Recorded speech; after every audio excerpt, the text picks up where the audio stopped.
Hermanos, Dios los bendiga. Damos gracias al Señor por este tiempo hermoso que hemos tenido de cánticos y agradeciendo siempre a los hermanos que tienen esa voluntad y esa disposición para servir al Señor y guiarnos en los tiempos de adoración y de alabanza. Así es que ahora nos toca el tiempo de escuchar la palabra de Dios y le pido por favor que ahí donde está usted pueda tomar asiento, pueda tener un momento de oración juntamente conmigo para poder concentrarnos y estar atentos al mensaje, la palabra de Dios. La gran diferencia de hacer una transmisión de esta forma, un culto virtual, es que uno no puede mirarles a ustedes, no puede mirar sus ojos, sus rostros, y por lo tanto eso un poco entrecorta la forma como uno predica. Pero confiamos en el poder de Dios, en su soberanía y en su autoridad que está sobre nuestras vidas, y que este tiempo usted pueda disponer entonces atención de su mente, de su corazón, para que pueda escuchar la palabra del Señor. Así es que vamos a orar, por favor. Le pido que tenga un tiempo ahí de oración y que nada le interfiera, que nada lo interrumpa. Si está en casa, los hijos, con sus hijos, entonces por favor que todos puedan tomar asiento y puedan estar tranquilos. Ya vendrá otro momento, otro tiempo a hacer otras cosas. Este es el tiempo de escuchar la palabra de Dios, ¿sí? Padre, te adoramos, Señor, por estos cánticos, estas alabanzas que salen de lo profundo de nuestro ser, de nuestro corazón, porque usted ha cambiado nuestro corazón, ha cambiado nuestro ser para adorarlo y exaltarlo. Ahora pedimos, Señor, que bendiga este tiempo de principio a fin, que nada interrumpa, Señor mi Dios, nuestra concentración, nuestra atención, porque anhelamos ser alimentados por su palabra, y su palabra es verdad, su palabra es la que nos sostiene. Y Señor mi Dios, bendiga cada hogar, cada familia, cada matrimonio en esta mañana, y oramos una vez más por nuestros hermanos, por las necesidades que hay en cada hogar, sabiendo que usted tiene el control de cada vida y el control de cada situación, Señor. Gracias, Padre, en el nombre de Jesús. Amén y amén. Bien, hermanos, vamos a ir por favor al libro de los Hechos, porque ahí estamos llevando los temas de los días domingo, y vamos a ir al capítulo 10 del libro de los Hechos, versículo 37 al 43, ¿sí?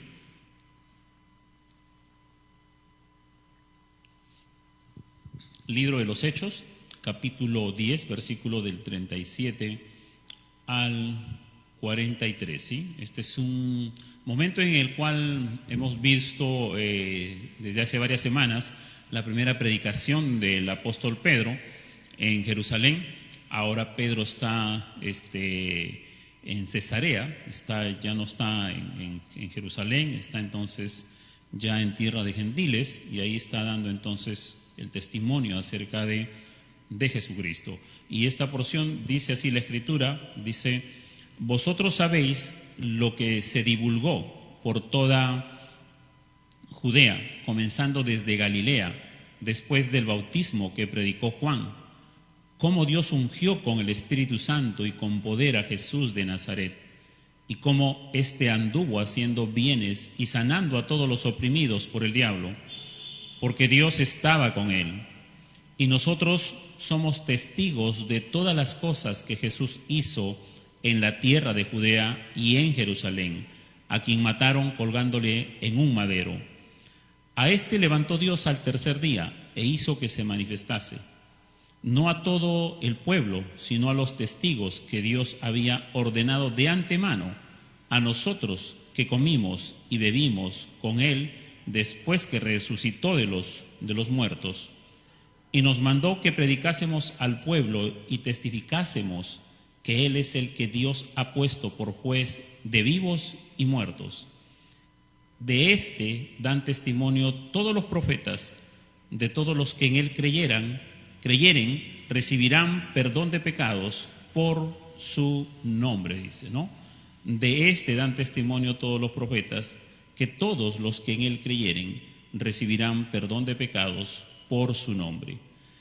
Gracias damos al Señor por esta porción de las Escrituras, que es la referencia que vamos a tomar para la segunda parte de este tema, ¿qué haremos? La semana pasada estábamos predicando este mismo tema, ¿qué haremos? Y hablábamos de cómo era la generación de los tiempos desde los patriarcas, ¿no? Dando una referencia desde Adán, de los tiempos de Noé, y cómo era la generación en los tiempos de Moisés, cómo era la generación en los tiempos de Juan el Bautista, en los tiempos que Jesús vino, cómo era la generación en los tiempos de los apóstoles. Y también tomábamos una foto de cómo es la generación del día de hoy. Entonces, llegando a una conclusión que es una generación que está alejada de Dios, que es una generación que está torcida, que es una generación que está pervertida y que necesita escuchar el Evangelio y que necesita que se les predique y que necesita reflexionar también qué cosa van a hacer, si van a continuar en ese estado de pecaminosidad o es que quieren buscar realmente una solución para sus problemas eternos, para su problema eterno, porque es un problema eterno. Y mucha gente no piensa en esa eternidad. Así es que el auditorio del apóstol Pedro hizo esta pregunta, hermanos, ¿qué haremos? Y Pedro le contesta, ¿no? Arrepiéntanse y bautícese cada uno de ustedes para que reciban el perdón de sus pecados y la vida eterna. Ahora vamos a continuar con esta segunda parte de qué haremos, pero está enfocado ya no a las personas que no tienen a Cristo, ¿sí? Y que están en su estado de pecaminosidad, en esa herencia pecaminosa con que nace cada ser humano y que necesita a Cristo como su Salvador, y si lo acepta, Cristo viene a ser su Salvador, y si lo rechaza, Cristo se convierte en su juez y su juez eterno. No vamos a enfocarnos a ese público, sino la pregunta que haremos el día de hoy estará enfocada en los creyentes, en la iglesia, en usted y yo que hemos recibido el perdón de nuestros pecados y hemos aceptado a Cristo como nuestro Señor y Salvador. La pregunta se vuelca hacia nosotros, ¿qué haremos en estos tiempos actuales? Y cuando hemos leído el libro de los Hechos, en estos versículos del 37 al 43, encontramos una palabra que se refiere varias veces, testigos, testifiquemos. Entonces, sobre eso vamos a estar compartiendo esta mañana. Y primero que todo, una definición de esta palabra testigo, como dice el versículo 41, no a todo el pueblo se le manifestó Cristo resucitado, sino a los testigos que Dios había ordenado de antemano, ¿sí? A nosotros que comimos y bebimos con Él después que resucitó de los muertos. Así es que, ¿quién es un testigo? Un testigo es aquella persona que demuestra la veracidad de unos hechos, algo que ha visto, algo que ha oído, algo que ha presenciado y que después es llamado a testificar, a dar una evidencia, una veracidad de los hechos que han ocurrido. La palabra llegó a significar, para los tiempos bíblicos, la palabra llegó a significar el testimonio dado por los testigos cristianos sobre Cristo, y no solamente sobre Él y su persona, sino también sobre su poder salvador, ¿sí? Su poder salvador. Cuando nosotros miramos la Escritura, la Biblia en general, y hacemos un panorama desde el Antiguo Testamento hasta el Nuevo Testamento, encontramos lo siguiente, encontramos que Israel, en el Antiguo Testamento, el pueblo de Israel, fue escogido y enviado por Dios a dar testimonio de su amor, de su bondad y de su poder.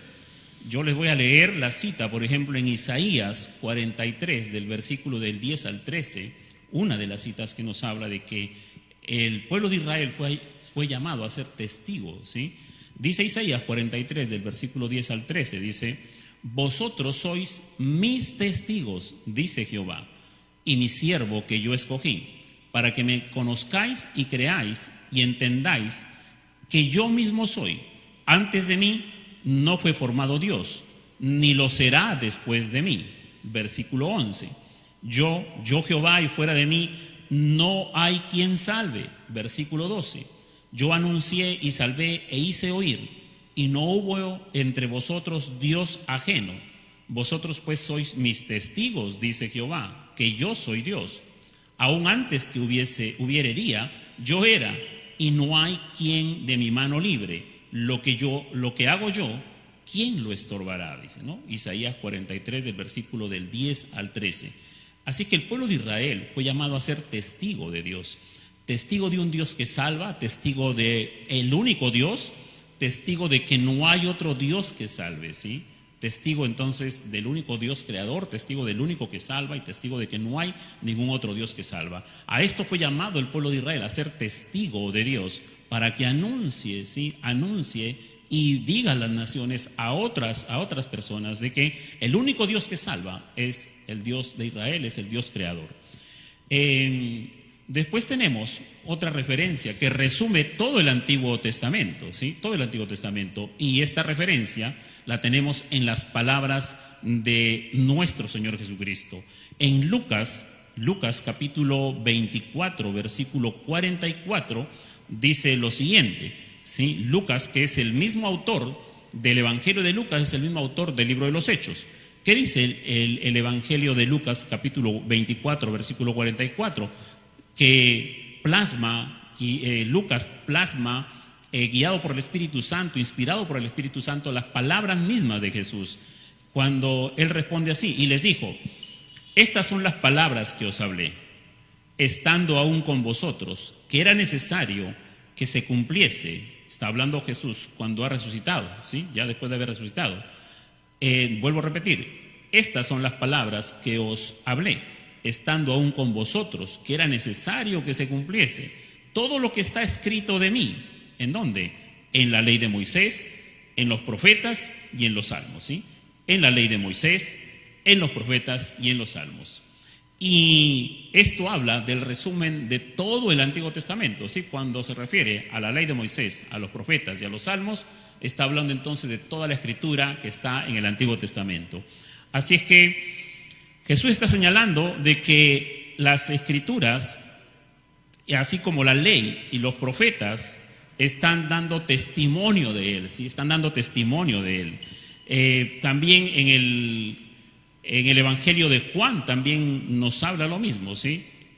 Juan capítulo 5, versículo 39, cuando Jesús le habla entonces también, dice, cuando él menciona lo siguiente acerca de quienes dan testimonio de él, dice las Escrituras, dice: escudriñad las Escrituras, porque a vosotros os parece que en ellas tenéis la vida eterna, y ellas son las que dan testimonio de mí. Las Escrituras, refiriéndose al Antiguo Testamento, ¿sí? Las Escrituras dan testimonio de mí. Después sigue hablando en el versículo 46, 47 de Juan capítulo 5, dice: en la ley de Moisés también, porque si creyeseis a Moisés, me creeríais a mí, porque de mí escribió él. Pero si no creéis a sus escritos, ¿cómo creeréis a mis palabras? Así que Dios en el Antiguo Testamento escoge a Israel para que dé testimonio, para que sea testigo, ¿sí?, de su salvación, de su poder, de que es el único Dios. Jesús resume todo el Antiguo Testamento. Él dice que todo el Antiguo Testamento es un testimonio de su persona, y así debemos ver el Antiguo Testamento, que es la verdad de las referencias, ¿sí?, a las que cita el Nuevo Testamento. ¿Para hablar de quién? Para hablar de Jesucristo. Así que el Nuevo Testamento, cuando cita la referencia al Antiguo Testamento, es para mencionar a la persona de Jesús.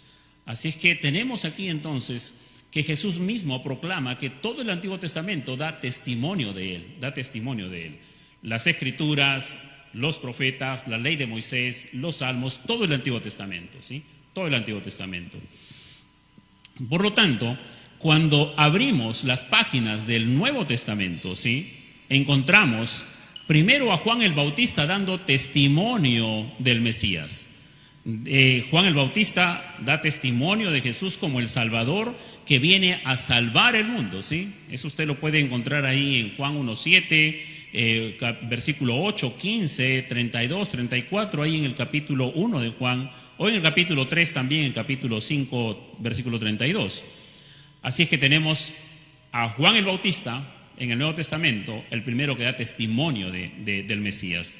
Pero las obras de Jesús también hablan y dan testimonio de él, ¿sí? Dice Juan 5:36, dice: mas yo tengo mayor testimonio que el de Juan, porque las obras que el Padre me dio para que se cumpliesen, las mismas obras que yo hago dan testimonio de mí, que el Padre me ha enviado, dice. Así que Jesús está ahora dirigiéndose y dice, es cierto que Juan da testimonio de mí, pero ahora dice, tengo mayor testimonio que el de Juan, porque las obras que el Padre me dio para que se cumpliesen, las mismas obras que yo hago dan testimonio de mí. Así es que los milagros que él hacía, las sanidades que él hacía, las curaciones que él hacía, el poder sobre la naturaleza, ¿sí? El multiplicar los panes, los peces, todo eso no era para que la gente se maravillase nada más, o para que se cure, o para que se sane, o para que se alimente, o para que puedan ver entonces y solamente queden atónitos y asombrados, sino que esas señales estaban dando testimonio de que Él era Dios, sus obras, ¿sí? Y Jesús mismo entonces con sus obras está dando testimonio. El libro Apocalipsis habla de Jesús que es el testigo fiel y verdadero, ¿sí? El testigo fiel y verdadero. Ahora, no solamente el pueblo de Israel, no solamente los profetas y los salmos, no solamente Moisés y todo el Antiguo Testamento, no solamente la persona del Hijo, sino que alguien entonces también se manifiesta aquí en Juan 5:37. El mismo Dios, el Padre, da testimonio de su Hijo, dice. También el Padre que me envió ha dado testimonio de mí, dice, ¿sí? El Padre que me envió ha dado testimonio de mí. Entonces, vemos aquí que Dios Padre está dando testimonio de su Hijo.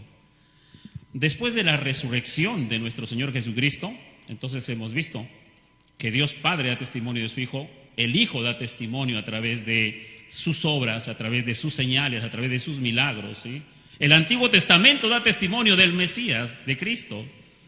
Y ahora entonces nos falta el Espíritu Santo de Dios. Después de la resurrección de Jesús, el Espíritu Santo de Dios es quien va a dar testimonio de Jesús. Y dice aquí en Juan capítulo 15, versículo 26 y 27, dice lo siguiente: pero cuando venga el Consolador, a quien yo os enviaré del Padre, el Espíritu de verdad, el cual procede del Padre, Él dará testimonio acerca de mí, y vosotros daréis testimonio también, porque habéis estado conmigo desde el principio. Juan 15, del 26 al 27. Entonces, después de la resurrección, el Espíritu Santo daría testimonio de Jesús, ¿sí? Daría testimonio de Jesús, pero no solamente Él, sino también, dice, los discípulos darán testimonio de Jesús. ¿Por qué? Porque ellos han estado con Él desde el principio, desde el comienzo de su ministerio. Así que, número 1, el pueblo de Israel. Número 2, Jesús encierra todo el Antiguo Testamento que da testimonio de Él. Número 3, las Escrituras. Número 4, la ley de Moisés. Número 5, Juan el Bautista. Número 6, las obras de Jesús. Número 7, el Padre mismo da testimonio del Hijo. Número 8, el Espíritu Santo de Dios. Número 9, los discípulos de Jesús, los que estuvieron con Él, ¿sí? Pedro es el testigo, juntamente con los demás discípulos, de los milagros y las maravillas que hizo Jesús. Testificaba de que Dios había ungido con el Espíritu Santo, con poder, a Jesús de Nazaret. Testificaba del bien que Jesús le hizo a las personas, sanándolas, liberándolas, alimentándolas, ¿sí? Y liberándolas del diablo que los había oprimido por mucho tiempo. Que el versículo 38 que hemos leído dice cómo Dios ungió con el Espíritu Santo y con poder a Jesús de Nazaret, y cómo éste anduvo haciendo bienes y sanando a todos los oprimidos por el diablo, ¿sí? Él les testificaba entonces que Jesús sanaba, liberaba. ¿Por qué? Porque Dios estaba con él, dice el versículo 38 también, porque Dios estaba con él. Y todos los discípulos, entonces, dice el versículo 39, lo siguiente: y nosotros somos testigos de todas las cosas que Jesús hizo en la tierra de Judea y en Jerusalén, a quien mataron colgándole en un madero. Así es que los discípulos no solamente fueron testigos del bien que Jesús hizo, sanando, liberando a los enfermos, a los oprimidos, sino que también fueron testigos de su muerte. Pero también de lo siguiente, el versículo 40 al 41 del capítulo 10 del libro de los Hechos dice así: a este levantó Dios al tercer día e hizo que se manifestase, no a todo el pueblo, sino a los testigos que Dios había ordenado de antemano, ¿sí? A nosotros que comimos y bebimos con él después que resucitó de los muertos. Así es que los testigos Los discípulos que habían sido entonces ordenados por Dios de antemano, o sea, desde antes de la creación del mundo, Dios los había separado para que ellos testifiquen, ¿sí?, de las obras de su Hijo. Dice entonces que ellos fueron testigos de todo el bien que Jesús hizo a todo el pueblo, testigos de sus padecimientos, testigos de su calvario, testigos de su crucifixión, testigos de su muerte, pero también fueron testigos de su resurrección. También fueron testigos de su resurrección. Y por ello, que ellos vieron, oyeron, comieron, bebieron con Jesús antes de muerto, sí, cuando Él estaba vivo, y después de haber resucitado, también comieron y bebieron con Jesús. Cenaron con Jesús. A ellos, que fueron los testigos oculares, dice el versículo 42 al 43 del capítulo 10 de Hechos que hemos leído, y nos mandó que predicásemos al pueblo, predicar, y que testificásemos que Él es el que Dios ha puesto por juez de vivos y muertos. De este dan testimonio todos los profetas, que todos los que en Él creyeren recibirán perdón de pecados por su nombre, dice, por su nombre, ¿sí? Y ahí el versículo 46, 48, entonces, ellos fueron testigos, ¿para qué? Para predicar y para testificar de Jesucristo. Para predicar y para testificar de Jesucristo. Versículo 46, 48 dice, y les dijo, así está escrito. Perdón, esto es Lucas, ¿sí? En Lucas, si usted va al Evangelio de Lucas, en el capítulo 24, versículo 46, 48, si tiene ahí abierta su Biblia, Lucas, que es el mismo autor del Evangelio de Lucas y del libro de los Hechos, dice lo siguiente en el capítulo 24, versículo 46 al 48. Y les dijo, así está escrito, así fue necesario que el Cristo padeciese y resucitase de los muertos al tercer día, y que se predicase en su nombre el arrepentimiento y el perdón de pecados en todas las naciones, comenzando desde Jerusalén. Versículo 48, y vosotros sois testigos de estas cosas. ¿Sí? Vosotros sois testigos de estas cosas. Ahí estaban sus discípulos. Ustedes han sido testigos de todo lo que han visto en mi ministerio terrenal. ¿Sí? Por lo tanto, ustedes tienen que predicar el arrepentimiento y el perdón de pecados a todas las naciones, ¿sí? Comenzando desde Jerusalén. ¿Por qué? Porque ustedes han sido testigos. Así que, amados hermanos, el libro de los Hechos, ¿sí? El libro de los Hechos brilla y está lleno de cómo los discípulos de Jesús comenzaron a dar testimonio de Él, de sus obras, ¿sí? Cómo es que Jesús entonces había obrado y cómo Jesús había sido en su ministerio. Y no solamente eso, sino que las cosas que ellos no lograron comprender cuando Jesús les hablaba, ¿sí?, llegaron a comprenderlas después que Jesús resucitó y estuvo 40 días con ellos enseñándoles. Entonces pudieron comprender todo el ministerio de Jesucristo, ¿sí?, el propósito desde el comienzo, desde Génesis, como Dios creó al hombre, perfecto, puro, pero el hombre se desvió. Entonces todo el plan de salvación lo llegaron a comprender.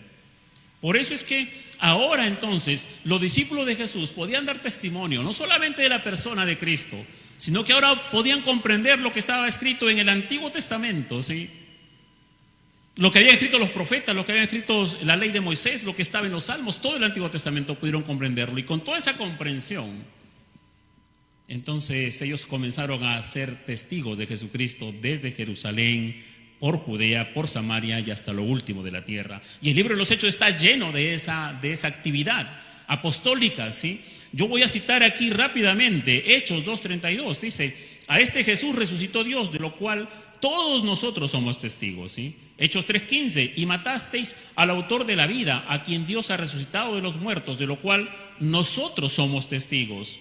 Hechos 5:32, y nosotros somos testigos suyos de estas cosas, y también el Espíritu Santo, el cual ha dado Dios a los que le obedecen. Hechos 13:31, y él se le apareció durante muchos días a los que habían subido juntamente con él de Galilea a Jerusalén, los cuales ahora son sus testigos ante el pueblo. Hechos 20, del 20 al 21, dice, y como nada que fuese útil he rehuido de anunciaros y enseñaros públicamente y por las casas, testificando a judíos y a gentiles acerca del arrepentimiento para con Dios y de la fe en nuestro Señor Jesucristo. Así es que el libro de los Hechos está lleno de la actividad apostólica, dando testimonio a los gentiles, a los judíos, entonces, acerca de la persona de Jesús y de sus obras. Pablo, ante el pueblo, cuando había sido apresado, él entonces, en el libro de los Hechos 22:15, y él expone su defensa, y él cuenta su testimonio, y dice, porque serás testigo suyo a todos los hombres de lo que has visto y has oído. Eso fue lo que le dijo Jesús cuando se le apareció a él. Le dijo entonces, porque serás testigo suyo. ¿Sí? Pablo también entonces fue llamado a ser testigo. En el versículo 16 dice, ahora pues, ¿por qué te detienes? Levántate, bautízate, lava tus pecados, invocando su nombre. Así es que el apóstol Pablo también entonces fue llamado a ser testigo, ¿sí? Y en el momento que se convirtió, entonces el Señor lo había tumbado de ese caballo cuando él iba corriendo a perseguir a los cristianos. Pero el Señor entonces se le apareció a él y lo hizo un testigo de Cristo, ¿sí? Y estaba ahí detenido, entonces el Señor le exhorta, le dice, ¿por qué te detienes, Pablo? Levántate, bautízate, lava tus pecados y haz la obra que te he encomendado. Ahora Pablo, cuando se presenta ante el rey Agripa, también expone su testimonio, y miren lo que dice él en Hechos 26, versículo 16. Pero levántate y ponte sobre tus pies, porque para esto he aparecido a ti, para ponerte por ministro y testigo de las cosas que has visto y de aquellas en que me apareceré a ti. Jesucristo se le revela a él, sí, a Pablo, y le dice entonces nuevamente, le exhorta, levántate y ponte sobre tus pies, porque me he aparecido a ti para hacerte ministro y testigo de las cosas que has visto y de las que te voy a mostrar. Versículo 17 al 18 de este capítulo 26 dice, librándote de tu pueblo y de los gentiles a quienes ahora te envío, para que abras sus ojos, para que se conviertan de las tinieblas a la luz y de la potestad de Satanás a Dios, para que reciban por la fe que es en mí perdón de pecados y herencia entre los santificados. O sea, era un ministro, un testigo, ¿para qué? Para que predique acerca de Jesucristo, para que por medio de esa predicación se abran los ojos de las personas y se conviertan de las tinieblas a la luz, de la potestad de Satanás, donde estaban esclavizados por el poder del pecado, se conviertan de la potestad de Satanás a Dios, creyendo y poniendo su fe en Jesucristo, ¿sí? Hechos 26 del 19 al 21 dice, por lo cual, oh rey Agripa, porque él está dando su testimonio ante el rey Agripa y su defensa, ¿sí? Por lo cual, oh rey Agripa, no fui rebelde, dice, a la visión celestial, sino que anuncié primeramente a los que están en Damasco y en Jerusalén y por toda la tierra de Judea y a los gentiles que se arrepientan y se convirtiesen a Dios haciendo obras dignas de arrepentimiento. Por causa de esto los judíos, prendiéndome en el templo, intentaron matarme. Así es que Pablo, dando su testimonio ante el rey Agripa, dice, rey Agripa, yo no he sido rebelde a la visión de Dios, no he sido rebelde al llamado de Dios, quien me hizo ministro y testigo suyo, no, sino que yo comencé a predicar, y por esta predicación he sido entonces apresado en el templo, y estas personas han intentado matarme. Mis hermanos, para los apóstoles no fue fácil ser testigo de Jesucristo, debido a que tal testimonio a menudo resultaba en arresto, flagelo, exilio o muerte. Este término griego fue transliterado como mártir, ¿sí? Como mártir, un significado de una persona que sufre o que muere antes de rendir su fe. Así lo entendieron los discípulos, ¿sí? Este término de ser testigo entonces se transliteró al término de ser un mártir, una persona que daba testimonio y que estaba dispuesto a sufrir antes de negar su fe, antes de rendir su fe. Y así fueron los apóstoles, no rindieron su fe, fueron testigos fieles hasta la muerte, testificando de lo que habían visto, lo que habían oído, de su Mesías, del Salvador. Entonces, un testigo, mis amados hermanos, es alguien que encuentra la muerte testificando a favor de Jesús. Esteban encontró la muerte testificando a favor de Jesús. Él testificó abiertamente, lleno del Espíritu Santo de Dios, ¿sí?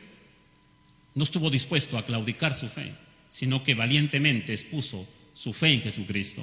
Por lo tanto, para hacer un primer resumen aquí, entonces, vemos que los apóstoles, que fueron testigos presenciales del ministerio del Salvador, predicaron y testificaron de Jesús. Ellos habían sido testigos excepcionales de la resurrección de Jesús, en virtud a lo cual ellos poseían entonces una experiencia viva, directa de su persona, de su enseñanza y de su ministerio. Estos eran testigos entonces presenciales, comieron y bebieron con Él antes y después de su resurrección, y han recibido del Cristo resucitado y glorificado la misión de ser sus testigos. Por este motivo es que los discípulos de Jesús, ¿sí?, ellos no callaban. Por eso es que Hechos capítulo 4, versículo 20 dice: no podemos dejar de decir lo que hemos visto y lo que hemos oído. No podemos dejar de decir lo que hemos visto y lo que hemos oído. Ahora, estos discípulos dieron testimonio, testificaron de su fe en dos tiempos diferentes, para marcarlos, así, dos tiempos bien marcados. Un primer tiempo, entonces, fueron testigos en tiempos de paz y de libertad, y tuvieron otros tiempos en los cuales fueron testigos en tiempos de adversidad y de persecución también, sí. Dos tiempos diferentes experimentaron ellos. En estos primeros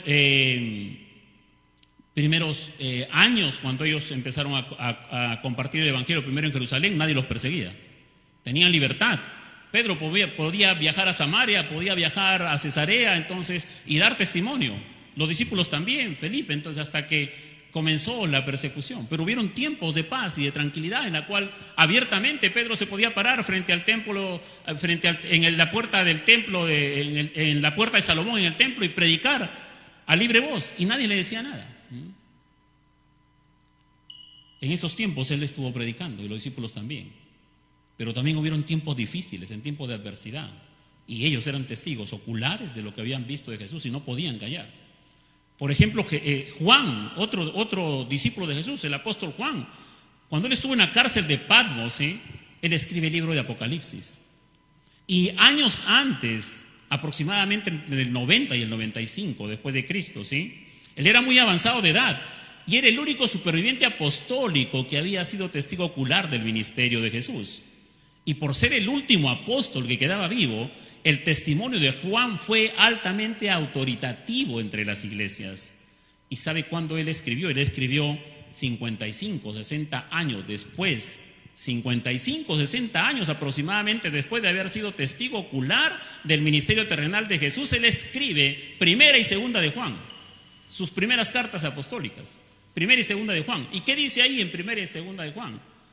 Para citar dos versículos nada más de Primera de Juan 1:2 y 4:14.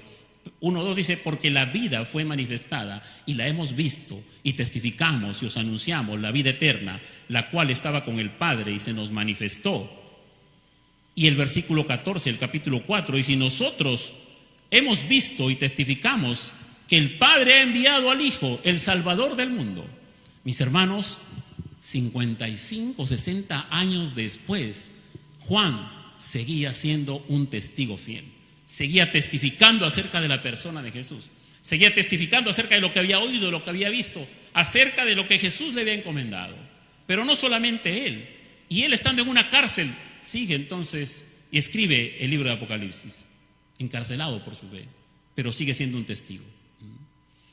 El apóstol Pedro, en el momento más gris y oscuro de la vida de los primeros cristianos, ¿sí?, cuando fueron ferozmente perseguidos por Nerón en Roma, por allá por el año 64 después de Cristo, ¿sí?, una persecución que se incrementaba más y más, ¿sí?, y los creyentes necesitaban ser fortalecidos espiritualmente por sus sufrimientos, y Pedro, bajo la inspiración del Espíritu Santo, les escribe para fortalecerlos, les escribe para enseñarles a cómo vivir en medio de un mundo hostil, pero seguir siendo obedientes a Dios, y les escribe para animarlos, para que sigan testificando bajo un mundo cruel y hostil, pero que sigan testificando. Cuando usted vaya a Primera de Pedro, si me quiere acompañar, Primera de Pedro, capítulo 1, versículo del 3 al 6,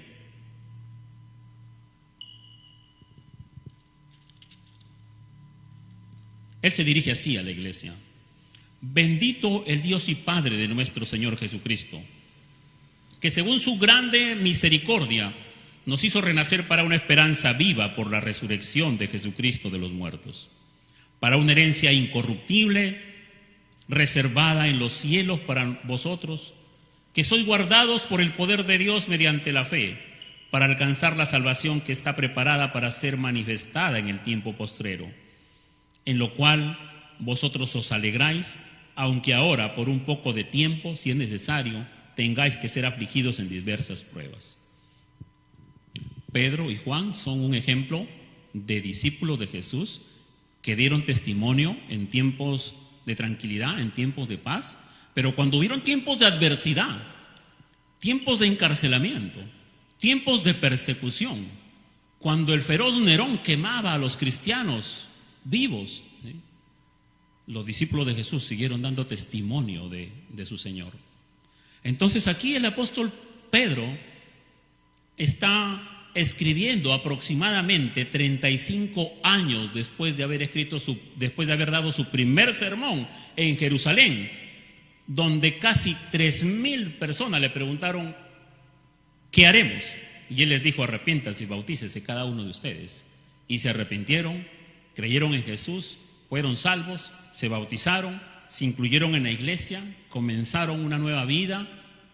Después de 35 años aproximadamente, después de ese primer sermón que Pedro dio, ahora está escribiendo esta epístola, ¿sí?, y se dirige a los creyentes, animándolos, fortaleciéndolos, porque a pesar de que estaban sufriendo persecución, porque eso es lo que dice, mire, el versículo 22 del capítulo 1 de 1 de Pedro, dice: habiendo purificado vuestras almas por la obediencia a la verdad mediante el Espíritu, para el amor fraternal no fingido, amaos unos a otros entrañablemente de corazón puro, siendo renacidos no de simiente corruptible, sino de incorruptible, por la palabra de Dios que vive y permanece para siempre. La palabra de Dios que se compartía, que se enseñaba, que se predicaba, era lo que les daba aliento, lo que les daba firmeza, lo que les llenaba entonces de fe y de fortaleza en momentos tan terribles que vivían nuestros hermanos, de persecución. Y no solamente de persecución, sino de muerte, y una muerte cruel. Y ahí estaba ese emperador Nerón y todo su séquito. Pero miren qué le dice el apóstol Pedro a los creyentes de aquel entonces.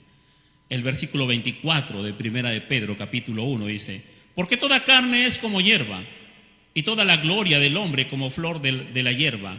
La hierba se seca y la flor se cae, dice, mas la palabra del Señor permanece para siempre. ¿Qué le está diciendo? Le dice: mire, toda carne, todo hombre es como una hierba que va a nacer, va a crecer, está en su mejor momento, ¿sí? Y toda la gloria del hombre es como flor de la hierba, es como una flor cuando florece, está en su mejor momento, ¿sí? Y le está diciendo a los creyentes que están siendo perseguidos por Nerón, ¿sí? Le dice: miren, ese Nerón que está allí, ¿sí? Ese Nerón que está allí, sí, es como una hierba, ¿sí? Hoy está en su momento de gloria. Hoy está en su momento entonces de su gloria humana, ¿sí? Pero ¿sabe qué, hermanos? Ese Nerón que ahora está ahí al frente persiguiéndonos, ¿sí?, tratándonos como malhechores y persiguiendo y quemando a nuestros hermanos, ¿sí?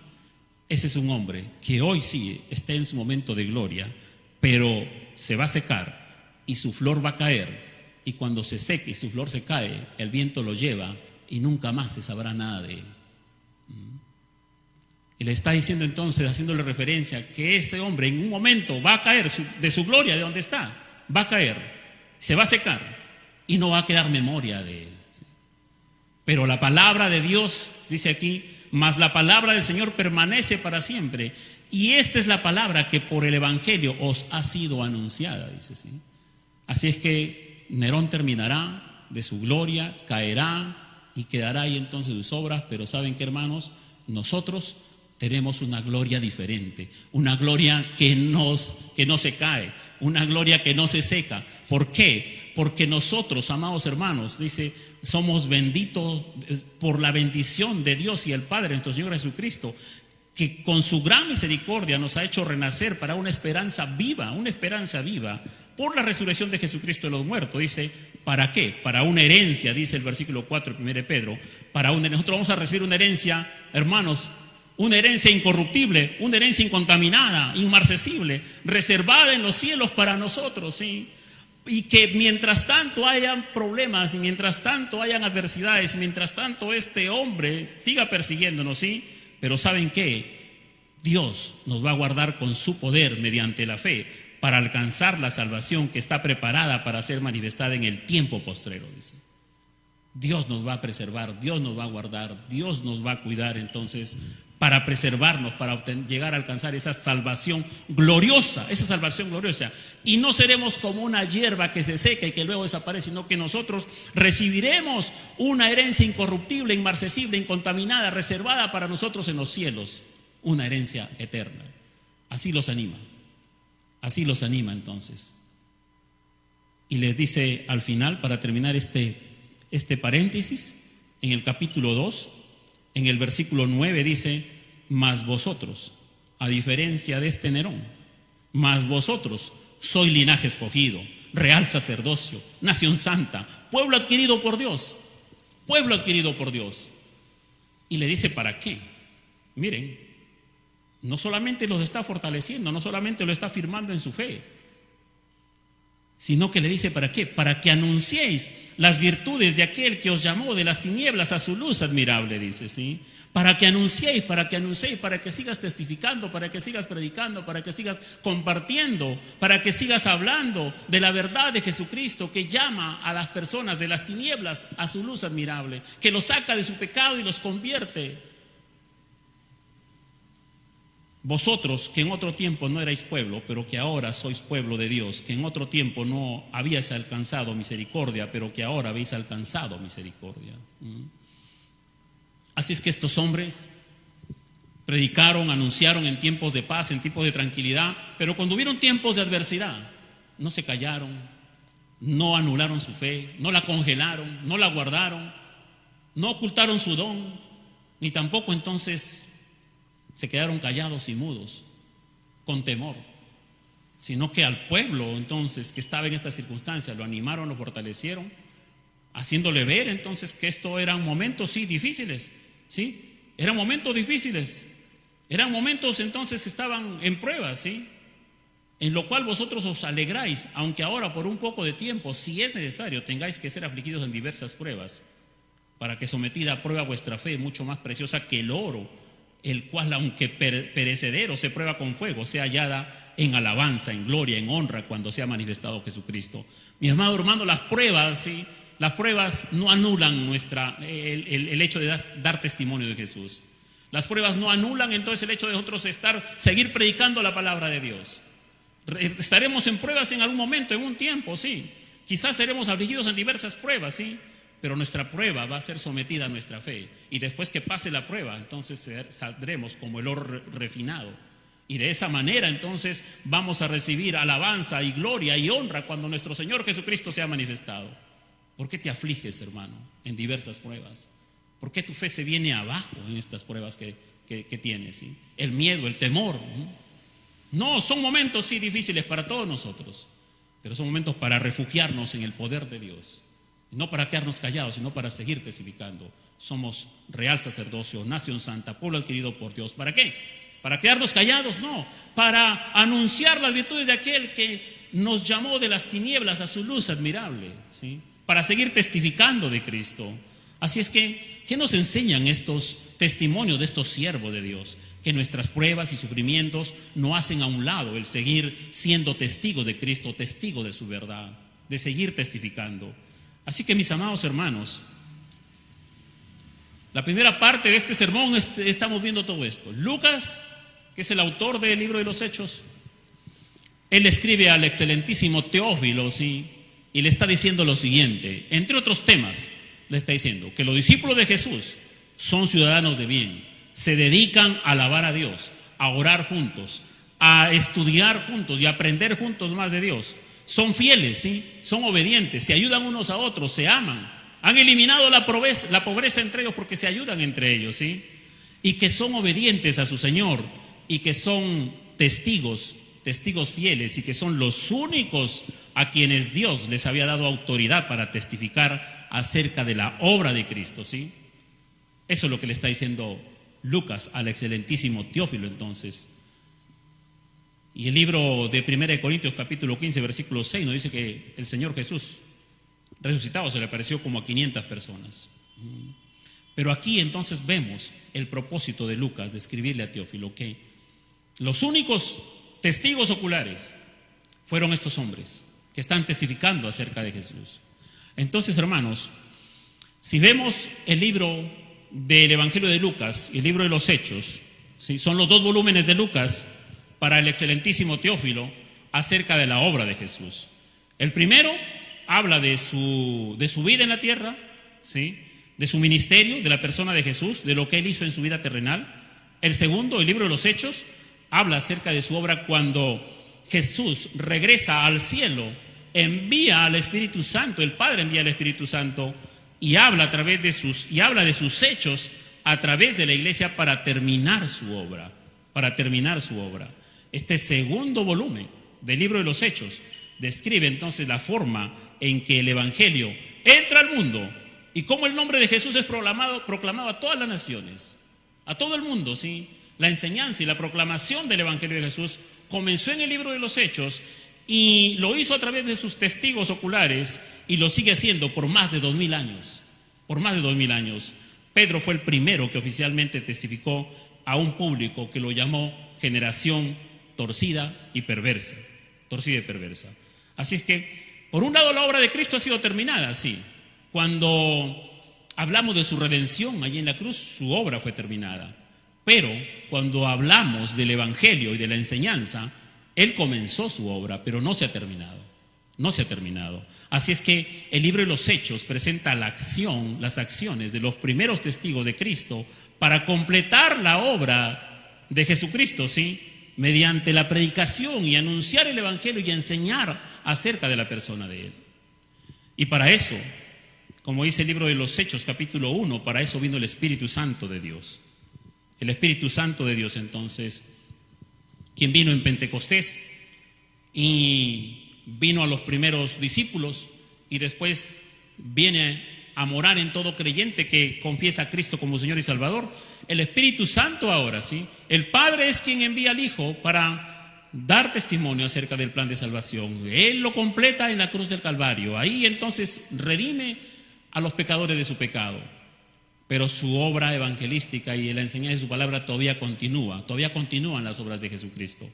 Y para eso ha enviado al Espíritu Santo, el Padre ha enviado al Espíritu Santo, para que en medio de un mundo malvado, el Espíritu Santo dé testimonio contra este mundo. En medio del género humano, dé testimonio respecto a la necesidad de Dios que tienen en sus vidas.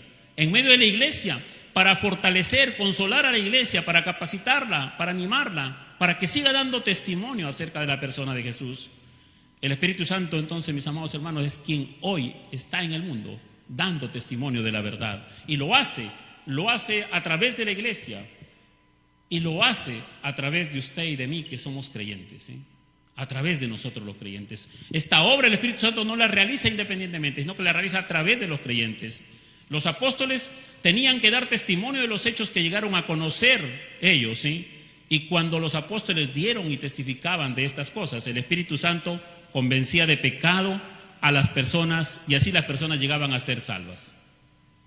Cada generación, mi amado hermano, necesita la misma combinación de obediencia.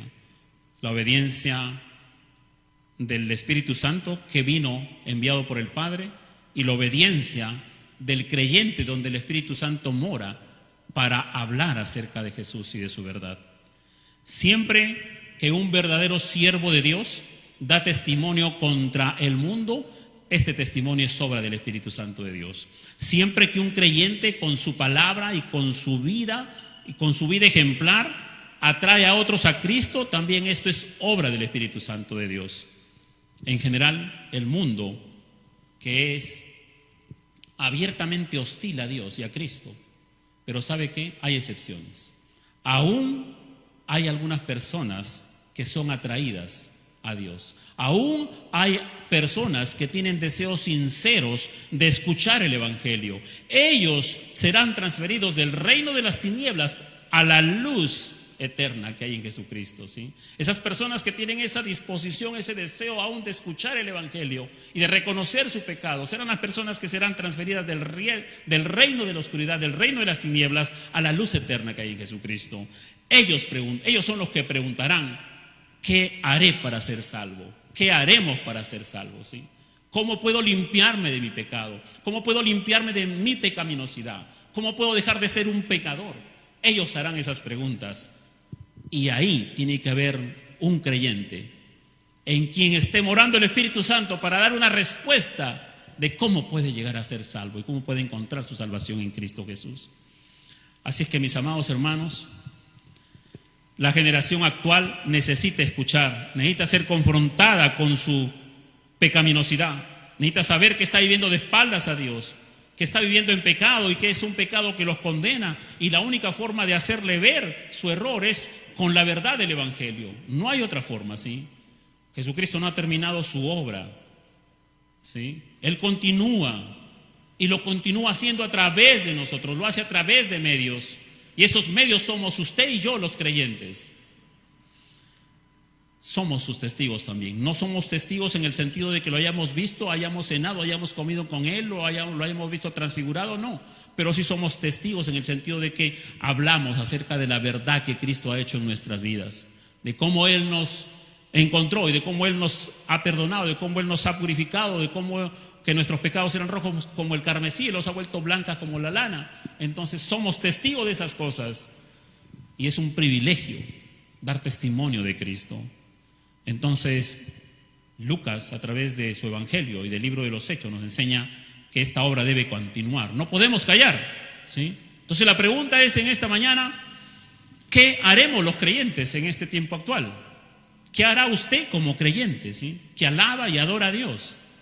Testificar es un privilegio que tenemos todos los creyentes de parte de Dios. Testificar de Cristo es el corazón de la gran comisión. Testificar de Cristo es para que el reino de Dios avance en este mundo, ¿sí? La iglesia se estanca o avanza dependiendo si sus miembros testifican o no acerca de la persona de Cristo Jesús. No somos testigos oculares, como les digo, pero tenemos razones para testificar acerca de nuestro Salvador. Primero, porque Jesucristo es nuestro Salvador personal. No el Salvador de mi mamá, no el Salvador de mi tío, no el Salvador de mi abuelo, no, es mi Salvador, ¿sí? Mi Salvador personal. Primera razón. Segunda razón, porque este Salvador glorioso me ha dado acceso para tener comunión libre con el Padre, con el Creador del universo, del mundo, ¿sí? No tengo ninguna barrera ahora que me impida, ¿sí? Ahora tengo comunión con Dios el Padre. Tercero, porque el Espíritu Santo de Dios ha venido a morar en mi corazón. Ha venido a morar en mi vida, ¿sí? Cuarto, porque Jesucristo continúa hoy su obra en el mundo a través de nosotros los creyentes. Y porque el Espíritu Santo está hoy en medio de una generación perversa para convencerla de su pecado. Esas son las razones que tenemos para nosotros testificar acerca de nuestra fe, acerca de nuestro Señor. En momentos difíciles, ¿sí? Hoy no nos persigue un Nerón, no nos persiguen para colgarnos en un madero y quemarnos vivos, ¿sí? Hoy nos persigue un virus, ¿sí? Hoy nos persigue una enfermedad, hoy nos persigue un temor, hoy nos persiguen muchas cosas. Hoy nos persiguen de repente los gobernantes de este mundo, una agenda globalista. Nos persiguen muchas cosas. ¿Pero y qué? ¿Nos vamos a quedar callados? ¿Nos vamos a poner atemorizados, encerrados, nada más? ¿Y nos vamos a quedar en silencio cuando hay un mundo que necesita una respuesta a su pecaminosidad? Hay un mundo a quien tenemos que predicarle acerca de la verdad que hay en Jesucristo. Porque Jesucristo es el juez fiel y verdadero que vendrá a juzgar a los vivos y a los muertos. Y mientras Él no venga, nosotros tenemos de parte de Dios la tarea de seguir testificando acerca del Salvador, para que muchas personas alcancen la salvación. Y los que no quieran y los que quieran seguir en su pecado, pues conocerán a Jesucristo en toda su autoridad y todo su poder como su juez, que los juzgará por la eternidad. Así que, ¿qué haremos los creyentes? Testificar de la verdad de Jesucristo, ¿sí? El propósito de este mensaje y del libro de los Hechos en esta parte es que usted despierte, hermano, que nosotros despertemos, que nos movamos del congelamiento espiritual y que dejes que el Espíritu Santo de Dios obre por medio de su palabra y te ocupes en testificar de las maravillas de Dios.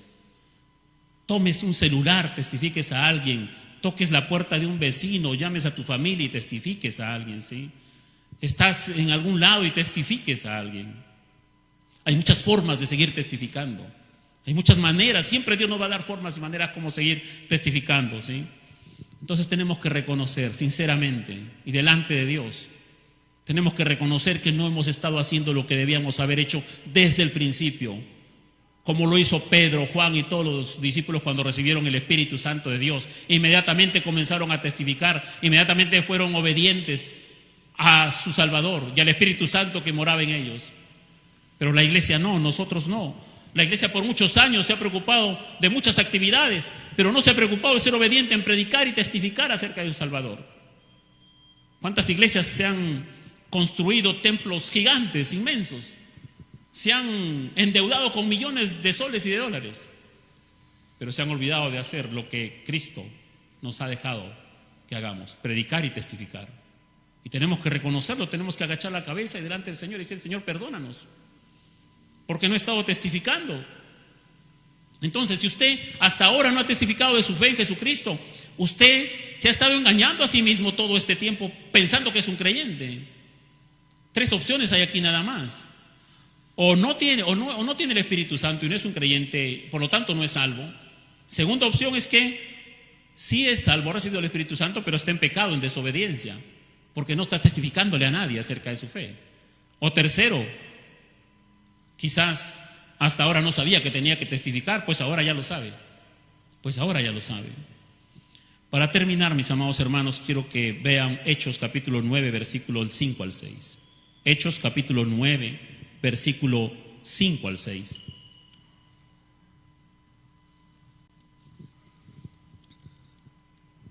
Lo vemos aquí entonces a Pablo nuevamente narrando su testimonio de conversión.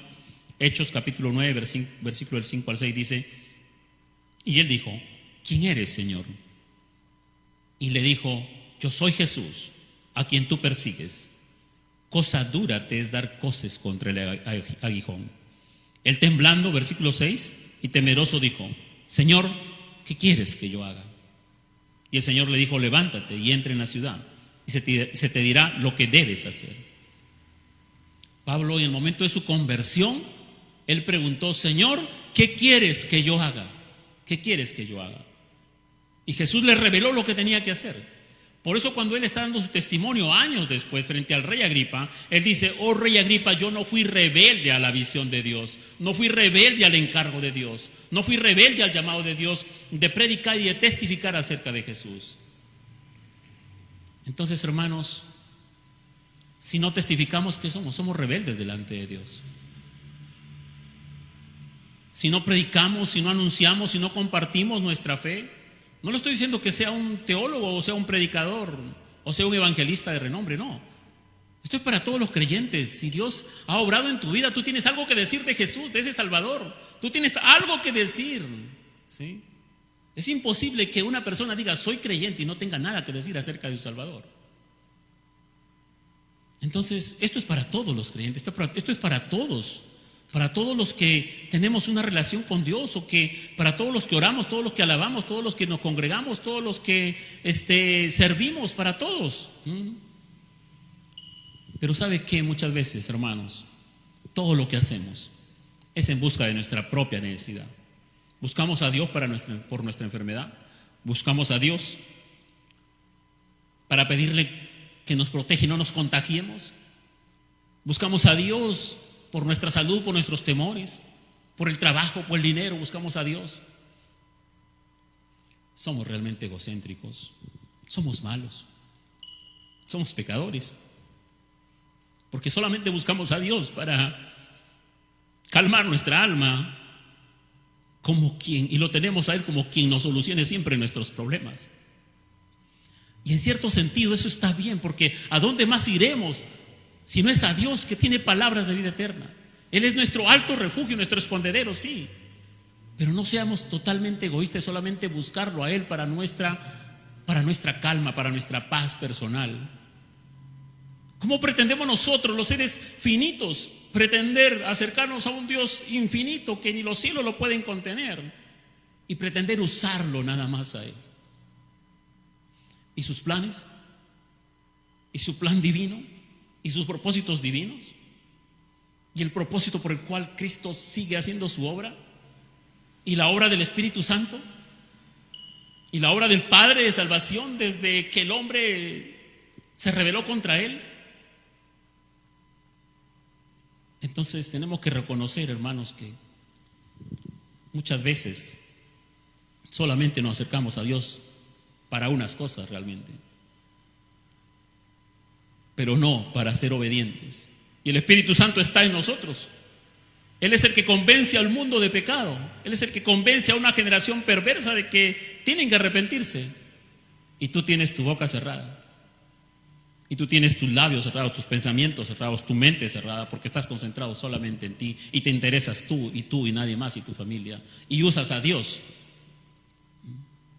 Así es que hay una generación perdida, pero también hay una generación de creyentes para testificar acerca de la verdad del Evangelio de nuestro Señor Jesucristo. Hay una generación perdida, pero también hay una generación que Dios mantiene y sostiene para seguir predicando y testificando de nuestro Señor Jesucristo. Únete a esta generación, ¿sí? Porque es un privilegio pertenecer a esta generación. Cada generación necesita la misma combinación de obediencia al mandato divino, de obediencia al Espíritu que está en nosotros, ¿sí? No sea desobediente al ministerio del Espíritu Santo. Y que nuestras pruebas y nuestros sufrimientos, acuérdese, nuestros hermanos, años 65, 64, 67 después de Cristo, ¿sí? Perseguidos ferozmente, pero aún entonces se animaron, se fortalecieron para seguir anunciando las verdades de aquel que libera a las personas de las tinieblas a la luz admirable. No podemos entonces tampoco decir Cristo viene pronto y quedarnos cruzados de brazos. Tenemos que seguir testificando con nuestras palabras y con nuestra vida, con nuestras palabras y con nuestra vida. Entonces, hermanos, ¿qué hará usted como creyente? La pregunta necesita una respuesta. Necesita una respuesta, sí. No sea como Adán, que cuando vino Dios al huerto del Edén, él se escondió. No. La pregunta necesita una respuesta. No puede quedar sin ser respondida. Usted alaba, ora, congrega, lee la Biblia, sirve, pero tiene que responder. ¿Qué va a hacer? ¿Va a testificar acerca de Jesús, de su Salvador, de su Señor? Que Dios tenga misericordia de nosotros y nos fortalezca en estos tiempos difíciles para seguir hablando de sus maravillas, para seguir testificando acerca de su verdad. Vamos a orar dándole gracias a Dios. Padre nuestro que estás en los cielos, santificado sea tu nombre, Señor.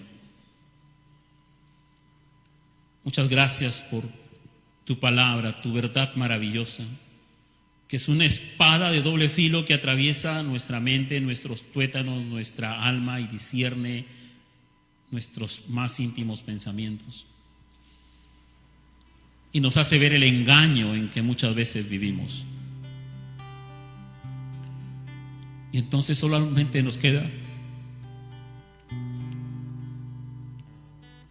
humillarnos y pedirte perdón, Señor, porque hemos estado siendo cristianos nominales, usándote solamente para nuestros beneficios, nuestro confort, nuestra comodidad, nuestra salud, nuestro trabajo, nuestro matrimonio, nuestros hijos, mirando solamente a nosotros y este mundo. Y nos hemos olvidado de mirar el cielo y tus planes. Ese trono que dejó tu Hijo Jesucristo y vino a entregar su vida por nosotros los pecadores. Y el Espíritu Santo que descendió y está en nosotros para hablar la verdad a una generación que necesita de Dios. Ayúdenos, Señor mi Dios, y denos un día más de vida para anunciar tu palabra, anunciar tu verdad. Muchas gracias, Padre, por la fortaleza que usted nos va a dar en estos tiempos difíciles y adversos para seguir anunciando y predicando su palabra a nuestros familiares, amigos, personas, a toda criatura. Gracias, Señor. En el nombre del Padre, del Hijo y del Espíritu Santo. Amén. Y amén. Que Dios los bendiga, amados hermanos. Que el Señor haga su obra maravillosa en cada hogar, en cada familia, ¿sí? Y que usted tome un medio de comunicación y comparte el Evangelio, ¿sí? Llame, hable a alguien y haga su obra que le corresponde hacer como hijo de Dios. Bendiciones para todos. Muchas gracias.